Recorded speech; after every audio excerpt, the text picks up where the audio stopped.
All right, it's post bye week talk.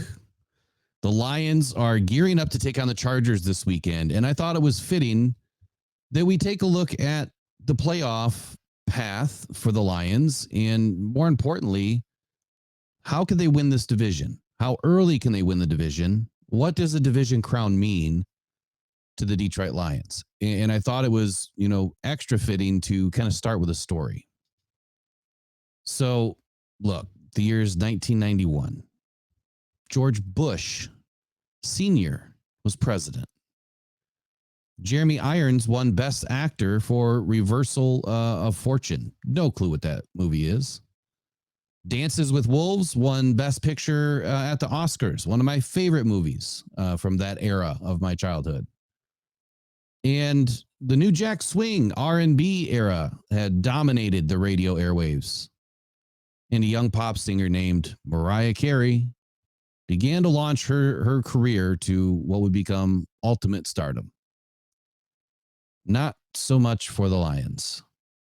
And what was the last time the Lions were called division champs? Well, that was led by the winningest and the losingest coach, Coach Wayne Fontes. Detroit rolled to a 12-4 season, claimed the NFC Central. Notice I didn't say NFC North. And that's because during the realignment of the NFL in 2002, the Lions have never won a divisional title as the NFC North team. Oddly enough, every divisional opponent, the Bears, the Packers, and the Vikings, have all won the NFC North crown at least one time in the last 21 years, but not the Lions. So what does it mean? Look, we're so far behind, right? I mean, we really want this. From a fan's perspective, I mean, this would just be an incredible feat during my lifetime so far. 40 plus years now watching these Lions. 22 plus years season tickets in the family. Over 60 years. We've been waiting since 57, or at least my father has been. My grandfather before him. This would be an epic turnaround in probably the shortest span of a new coach and new GM in the history of the Detroit Lions. So winning the division starts with an overall record, right? A lot has to happen before that. The right draft pieces, the right coach, the right coaches, the right players, the right free agents, the right schemes. There's a lot that goes into this.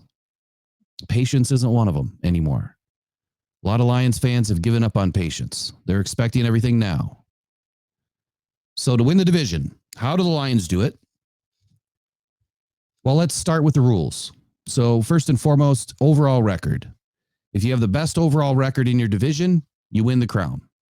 If two teams have the same record, doesn't matter who they played, then you start with the tiebreaker scenarios. First one is head-to-head play. So in your division, if you have, one more games than the opponent that is tied with you, then you win the division. Done. And then if those two scenarios are tied, then you go to division record. I think it speaks for itself. If you have more wins within the division, meaning if you've beaten the Bears, the Packers, the Vikings, or the Lions more, you win the division. Then that's followed by common opponents. And again, I don't think it needs much explanation, but it really should say in the NFL rulebook, in common opponents, because it's the teams that you play that season, or that you both play that season. And then you have conference record, which gets way more convoluted after that. And I'm not even going to go down that rabbit hole because everybody will just hang up the phone right now and quit watching this video. But before I go on, since you are watching this video, look, I love you guys for joining up with Rock Down Detroit Lions and following us this season. And we're going to be here for many more seasons to come. We've got a lot planned for you. So take a look below. If you're just catching this video and you haven't subscribed yet, please do us a huge favor and join us. Come on, walk the path with us. We're taking, our fandom and 20 plus years as a season ticket holder and everything that we've learned along the way with us. We want to share it with you, and we're going to keep giving you more and better content. But all right, continuing on with this this common opponent rule, right? Here are the common opponents this season. The Lions and the Vikings are the only two teams that I'm really worried about right now, talking about divisional, crown winners, so to speak. So we all, both of us, both teams, we have to play the Saints, the Bucks, the Raiders, the Broncos, the Falcons, the Chiefs, and the Chargers. The Vikings are 5-4 right now. In the common element game, they are 1-3. They have losses to the Bucks, the Eagles, the Chargers, and the Chiefs, of which the Bucks, the Chargers, and the Chiefs are in common. They have wins against the 49ers, the Panthers, the Bears, and the Packers, of which the Falcons, they also have a win, is in common. So in the division, the Vikings are 2-0. They've beat the Bears and the Packers each once. They have yet to play 8 games. Their bye week is week 13. They have yet to play in common games against the Saints, the Broncos, and the Raiders. And of course, they've got a couple of games against the Lions, a single game left against the Bears and the Packers, and then they also take on the Bengals later on in the season. So they have a decently tough schedule on the way out. The Lions, 6-2. Our common games were 4-0. Our only losses are at the hands of the Seahawks and the Ravens, which are not common games. But we do have common wins against the Bucks, the Chiefs, the Raiders, and the Falcons. So right now, the Lions are 4-0 in common games. And if there's 7 games, well, we already kind of win the common element, don't we? So we don't have to worry about that side of the ball game, if you will. The only thing is the Vikings can kind of still catch us. So we really do need one more win. The Lions have yet to play 9 games. As you are all aware, we are just finishing up our bye week. And the gauntlet of our schedule is really, in my opinion, probably the easier part of the schedule, but they really loaded us up with divisional games in the second half. We got the Bears twice, the Vikings twice, the Packers one more time, the Chargers away, the Cowboys, Saints, and Broncos. The only common games left for us are the Chargers, the Saints, and the Broncos. Chargers this weekend. Look, there are dozens of scenarios for each in every Vikings loss or Lions loss. And those numbers can kind of change, weekly.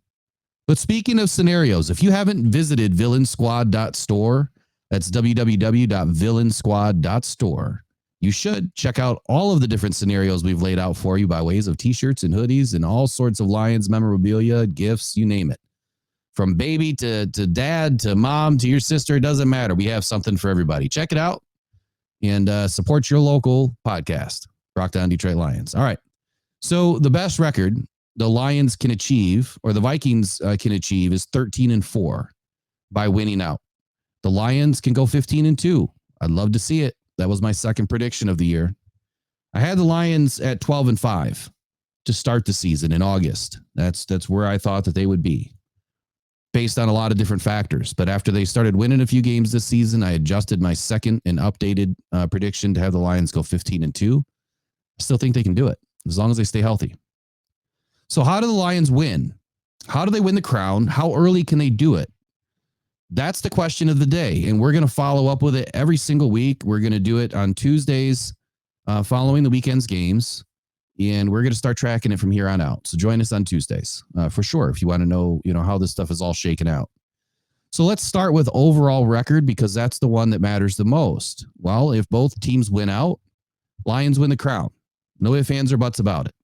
But I don't think that's going to happen. So the first way to lock up the NFC North crown is overall record wins. The Vikings have played 9 games to the Lions 8. Let's say that the Vikings and Lions don't lose any games the rest of the way. The earliest this gets decided then is week 16.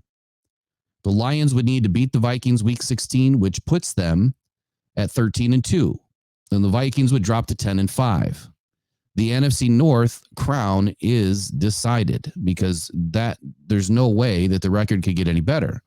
Both teams would have 2 games left, which means that the Lions at worst would be 13-4 and the Vikings at best would be 12-5. So week 16 is probably the first or last, game that really matters. The Lions have 2 mildly tough road games ahead of us, right? The Chargers this Sunday and the Saints December 3rd. I figured the 2 hardest games we really have on the schedule. And barring injury, that doesn't count, the Lions at the Cowboys. That I'm not talking about that one yet because that one's after week 16. So barring injury, I would expect that the Lions to win the next 6 games. I really do. So let's say they lose one, and that game happens to be the Chargers this weekend. Well, then the next outright way for the Lions to do this and win this crown, and again, stretching it to week 16, involves the Lions going 5-1 in the second half to start the second half, losing the one to the Chargers or the Broncos or the Saints, making the Lions 11-3, but staying undefeated in the division at 4-0. Should the Vikings go 5-0, don't think it's going to happen, making them 10-4 and 3-0 in the division, the Lions must beat the Vikings again in week 16, bringing the Lions to 12-3 and dropping the Vikings to 10-5.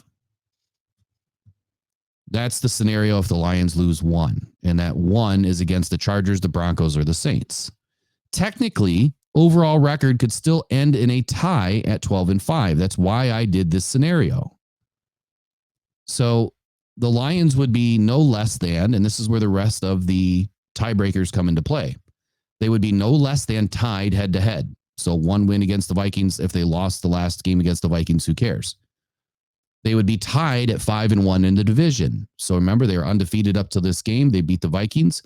If they lost the last, game versus the Vikings, so what? They would be tied. So head to head tied, overall tied, division tied. But this is where these common games really matter and why our Detroit Lions have done an excellent job at securing these victories. So the Lions would have won, at this point, 6 out of 7 common games, where the Vikings have already lost 3. Stay with me here. I would prefer that the Lions lose to the Broncos or the Saints. And if the Lions were to cough up a game, that's where I would expect it to be, right? That's where I would hope it would be. And the reason why is because the Vikings have 3 common game losses already: the Bucs, the Chargers, and the Chiefs. Where the Lions have won against the Bucs, the Raiders, and the Falcons, and the Chiefs already. And a win against the Chargers would lock up any potential common game tiebreaker scenario. That would give us at least 5 wins, and the Vikings can't get there. So that would secure it by week 10. If they beat the Chargers this weekend, the common game element tiebreaker rule is done. The Lions own it all over. So then it's just a matter of overall record or division. But this is where each week's wins and losses really begin to matter too. I mean, the earliest, and this is another stretch, but the earliest that the Lions can ramp up the division against the Vikings is week 14. This requires the Lions to go 5-0 in the second half to start the second half, end up with a record of 11-2, and the Vikings to lose 4 in a row with a record of 5-8. Both teams would have 4 games left. Even if the Lions lost the remaining 4 games, and yes, 2 to the Vikings, and the Vikings won the remaining 4, the Lions would have an overall record of 11-6, and the Vikings would have an overall record of 9-8. So week 14, in my opinion, is the earliest week this gets settled. I think it's probably going to be week 15 or 16. And quite honestly, when I look at the schedule, I would love to see it happen week 15 at home. I think that would be incredible if the Lions could do that. Broncos at home. Wrap it up. So week 13, why can't it happen? Well, the Vikings have a bye week 13. So they're only going to get, they'll get 1 game in less than what the Lions will get in, but that'll kind of even up the score here. So too early, no matter what. So if the Lions were to win 4 in a row, so week 10, 11, 12, 13, they'd be at 10-2. They'd have 5 games left. They could end up 15-2 or 10-7. The Vikings, if they were to lose those 3 in a row before the bye, they'd be 5-7 with 5 games left. So they could also be 10-7 or go 5-12. So it's that 10-7 that matters. The Lions and the Vikings could tie in week 13 or post week 13 still. So that's why it's too early. And there's no other scenario, right? You either win them all or you lose them all. I mean, that's the only scenario you can look at because the rest of the tiebreakers really don't matter, especially if the Lions can beat the Chargers this weekend.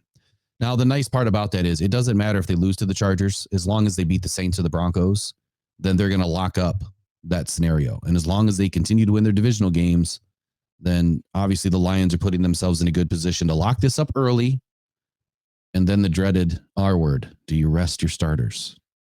We've seen this in the past where teams that go to the playoffs, maybe they get a first round bye, maybe they don't, but they start to rest their starters the end of the season and they get rusty and they go into the playoffs and they get their butts kicked. I don't want to see that happen. But what I would say is your non-performance players, your wide receivers, your running backs, your tight ends probably can take a little bit of a break. The offensive line, or I'm saying they probably shouldn't take that much of a break. Your offensive line, defensive line, more than likely you can get them a break. So Ragnow, I'd want to see him pulled. Anybody on that offensive line that's dealing with injuries, I'd want to see them pulled. I'd want to put in as much backups as you possibly can without losing guys.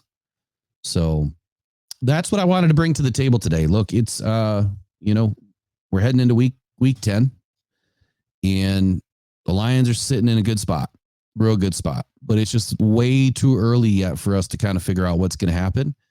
But week by week, we're going to assess it. And that's our plan. We're going to keep bringing this up. And our next video today, I think we're going to talk about power rankings, kind of look at the offense, defense, and see, where our guys are lining up right now and how good we're looking. More importantly, how healthy are we? We're going to find out today. The guys put the pads on today. And as Dan Campbell alluded to yesterday, that's really going to show us, how David Montgomery is doing.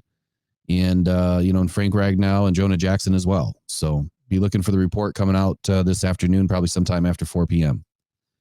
All right. Well, that's all I wanted to bring up today. And look, man, I appreciate all of you guys. You are the true sponsors and supporters of this channel. You guys are amazing.